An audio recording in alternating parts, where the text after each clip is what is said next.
Greetings everyone, hope you are doing good. Today we're going to be answering the most prominent question in Appgyver yet, that is to create a paper subscription button. You can also do this for in-app purchase stuff, but I don't want to do this for subscription because I'm actually working on an app right now which who really needs and who use that subscription. So let's get into it. So far I've set up the payment of the app and you use WebViewer to use the paper. This is a turnaround. Appgyver hasn't made any hasn't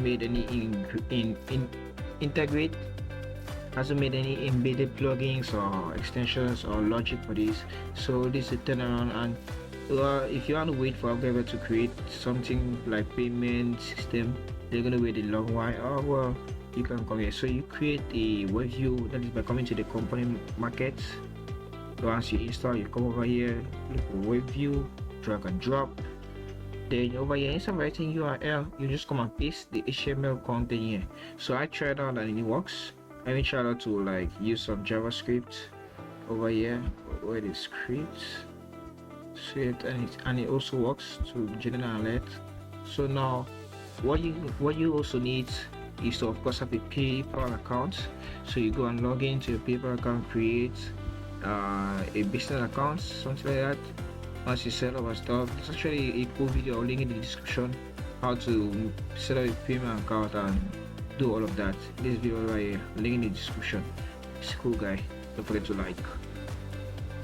And yeah, once you're finished setting it up, sorry, you have to come back because you'll be what's up with my voice? You have to come back because you'll be in an HTML content. You come and paste it here, and we need now some logic.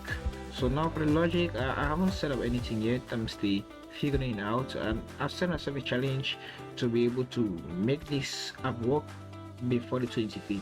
So make sure you stay tuned. Don't forget to subscribe so that you don't miss out when I post how it went. Of course, 25th is the deadline, just to show you the dates, but by the 25th I should have done it. I'm challenging myself to do what nobody has done yet. Keep you updated. Don't forget to subscribe again, like, and well, see you then.